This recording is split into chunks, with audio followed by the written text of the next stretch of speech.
அனைவருக்கும் வணக்கம். நான் இன்றைக்கு நல்ல முறுமுறுப்பான கடலைப்பருப்பு வடை தான் செய்ய போறேன்.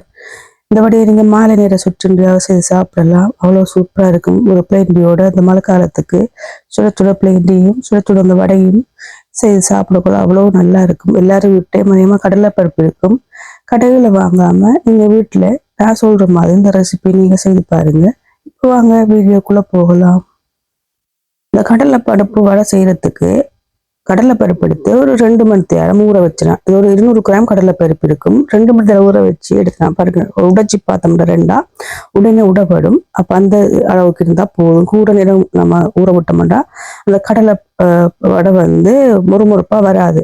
இப்ப அதுல ஒரு கொஞ்சத்தை எடுத்து வச்சுட்டு மிச்சத்தை நம்ம மிக்ஸில ஒரு 2 சுத்து சுத்தினா போதும். கணக்க இறக்க கூடாது. கொஞ்சம் தண்ணி இல்லாம வடிச்சிடுங்க. தண்ணி இருந்ததுன்னு சொன்னா அந்த வடைப்பருப்பு முறுமுறுப்பா வராது.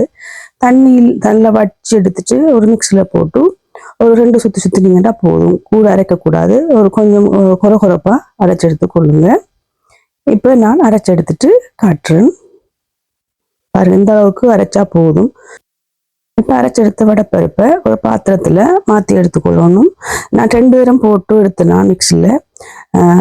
பெரிய மிக்சி என்ற வடிவா நான் 2 தரம் போடணும். சின்ன மிக்சி என்ற ஒரு 3 தரம் போட வேண்டி வரும். போட்டு அரைச்சி எடுத்துட்டு அது கூட தேவையான பொருட்களை நாம மிக்ஸ் பண்ணி எடுக்க வேண்டியதுதான். எல்லா கடலை பருப்பையும் அரைச்சி எடுத்துட்டேன். அது கூட நல்ல சின்ன சின்னதா கட் பண்ணி இஞ்சி பூண்டு கட் பண்ணி வச்சுக்கிறேன். அதையும் சேர்த்துட்டு நல்ல சின்ன சின்னதாக சேர்க்கலாம். இல்லைண்டா ஸ்க்ரப்பர்ல எனக்கு ஸ்க்ரப் பண்ணி போடலாம். இல்லை நீங்க கடலை பருப்பையும் போட்டு அடிச்சு எடுத்துக்கொள்ளலாம். இப்போ வந்து எடுத்து வச்சுக்க கடலை பருப்பையும் சேர்த்துக்கொள்ளுங்க.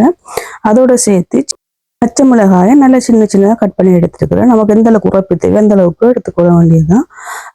வெங்காயம், பெரிய வெங்காயம் ஒரு 2 எடுத்து கட் பண்ணிடுங்க. சின்ன வெங்காயம் இருந்தாலும் போடலாம். கட் பண்ணி சின்ன வெங்காயம் போட நமக்கு தண்ணி விடாது. அதுவும் நல்லா இருக்கும். சின்ன வெங்காயம் இல்லைன்னா பெரிய வெங்காயம் போட்டோம்னா அதோட கருவேப்பிலையும் சின்ன சின்ன கட் பண்ணி எல்லாத்தையும் தேவையான அளவு போட்டுக்கொள்ளுங்க. ஆனால் வெங்காயம் கூட போட்டால் நல்லா இருக்கும். இப்போ வடைப்பருப்புக்கு வெங்காயம் கூட போட்டிங்கன்னா நல்லா டேஸ்ட்டாக இருக்கும் சாப்பிடக்குள்ள. அதோட சேர்த்து கொஞ்சம் பெருங்காயம் விரும்பினா போடுங்க, இல்லாட்டி தேவையில்லை. ஏன்னா நான் வெள்ளைப்பூடி இஞ்சி எல்லாம் போட்டிருக்கிறேன். ரெண்டாலும் இந்த வடைப்பருப்பு சரியான வாய்வு, அதனால நான் பெருங்காயம் சேர்த்தேன். அதில் சேர்த்து வெட்டுத்தூள், பெருஞ்சீரகம், சின்ன சீரகம், உப்பு எல்லாத்தையும் சேர்த்து நம்ம மிக்ஸ் பண்ணிட்டு ஒரு 5 நிமிஷம் வச்சுட்டு சுட வேண்டியதான். ஏன்னா 5 நிமிஷம் வைக்கிறேன்னு சொன்னா அது உப்பு எல்லாம் சேர்ந்து மிக்ஸ் ஆகிறதுக்காக கூட நேரம் வைக்க தேவையில்லை. நல்லா கையால் மிக்ஸ் பண்ணிட்டு ஒரு 5 நிமிஷம் உப்பு எல்லாத்தையும் சேர்றதுக்காக வச்சுக்கொள்ளுங்க. இந்த நேரம் நீங்க இந்த 5 நிமிஷம் அந்த நேரத்துல நீங்க அடுப்புல சட்டியை வச்சு ஓயில விட்டு சூடாக்கி கொள்ளலாம். நல்லா மிக்ஸ் ஆகணும். அப்போ கையால நல்லா மிக்ஸ் ஆகுனா தான் அந்த வடை நல்லா இருக்கும். நமக்கு சாப்பிடக்கூட உப்பு எல்லாடவும் சேர்ந்து எல்லா பொருட்களும் சேர்ந்து இப்போ பிடிச்சி பாருங்க ஓகே இருக்காண்டு. இந்த நேரத்துக்கு தண்ணி ஒன்றும் விடக்கூடாது, மாவு ஒன்றும் போடக்கூடாது. நம்ம நல்லா டைட்டா பிடிச்சோம்னா சரி. இப்போ பாருங்க நல்ல பதத்துல வந்துட்டுது. இப்போ நல்லா அமர்த்திட்டு ஒரு 5 நிமிஷம் வச்சுக்கொள்ளுங்க. இப்போ வந்து 5 நிமிஷம் ஆயிட்டுது. சின்ன சின்ன உருண்டையா பிடிச்சிட்டு நல்லா அமர்த்தி பிடிக்கணும். எடுத்து கொஞ்சம் கொஞ்சம் எடுத்து கையில நீங்க ஓயில தடவி கொள்ளலாம். கையில வச்சு அமர்த்தக்கொள்ள நான் கொஞ்சம் ஓயில் தடவினேன்னா நல்லா டைட்டா பிடிச்சி கொள்ளுங்க. இல்லாட்டி நம்ம எண்ணெயில போட்டு பொரிக்கக்குள்ள உடைஞ்சு போகும் வடை. நல்லா டைட்டா பிடிச்சோம்னா வடை உடையாது. எனக்கு ஒரு வடையும் கூட உடைய இல்லை. அவ்வளோ சூப்பராக நல்லா முறுமுறுப்பா வந்து இந்த சின்ன சின்ன டிப்ஸை நீங்க ஃபாலோ பண்ணி பாருங்க. வடை அவ்வளோ நல்ல முறுமுறுப்பா இருக்கும். உள்ளுக்கும் கூட நல்ல முறுமுறுப்பா இருக்கும். இந்த வடை அவ்வளோ சூப்பரா இருந்தது சாப்பிடக்குள்ள. என் மகன் ஃபேவரட் வடை இது. அந்த இப்படி நல்லா பொரிச்சு கொடுத்தா நல்லா சாப்பிடுவாரு. நல்ல முறுமுறுப்பா இருந்தது.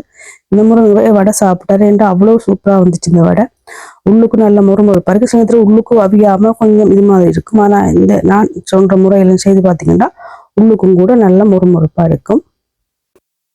நல்லா தட்டையா அமர்த்தி அமர்த்தி பிடிச்செடுத்து வச்சுக்கொள்ளுங்க. இப்போ எல்லா வடையும் நான் செய்து ஒரையா வச்சுட்டேன். இப்போ வந்து oil நல்லா கொதிச்சிட்டுது. ஒரு துண்டை போட்டு பாருங்க. அது நல்லா மேலே வரும். அந்த நேரம் ஒவ்வொரு வடையா போட்டு உடனே நீங்க போட்டு உடனே அப்ப வைக்கக்கூடாது. ஒரு 2-3 நிமிஷத்துக்கு பிறகு மாத்தி மாத்தி போட்டு பொரிச்சு எடுத்தீங்கன்னா நமக்கு நல்ல முறுமுறுப்பான வடை ரெடி ஆயிட்டும். ஒரு இஞ்சி புளண்டியும் போட்டு இந்த வடையும் சாப்பிடுங்க. இந்த குளிர் நேரத்துக்கு இந்த மழை காலத்துக்கு அவ்வளவு சூப்பரா இருக்கு. கடைகளை வாங்கவே தேவையில்லை. வீட்டுல அதிகமா எல்லா பொருட்களும் இருக்கும். செய்து பார்த்துட்டு எனக்கு எப்படி வந்து கமெண்ட் பண்ணுங்க. இந்த கண்டிப்பா இந்த சின்ன சின்ன டிப்ஸ் எல்லாம் ஃபாலோ பண்ணுங்க. உங்களுக்கு வடை அப்படி நல்லா வரும். இந்த வீடியோ பிடிச்சிருந்தா லைக் பண்ணுங்க, ஷேர் பண்ணுங்க, கமெண்ட் பண்ணுங்க. மறக்காம சப்ஸ்கிரைப் பண்ணுங்க.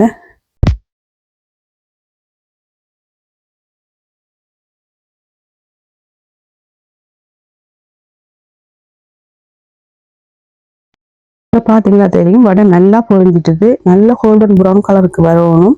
இப்போ பிளேட்டில் ஒரு டிஷ்யூ வச்சு போட்டுட்டு இறக்கி எடுத்தீங்கன்னா சரி, இந்த ஆயிலெல்லாம் டிஷ்யூவில் போயிடும்.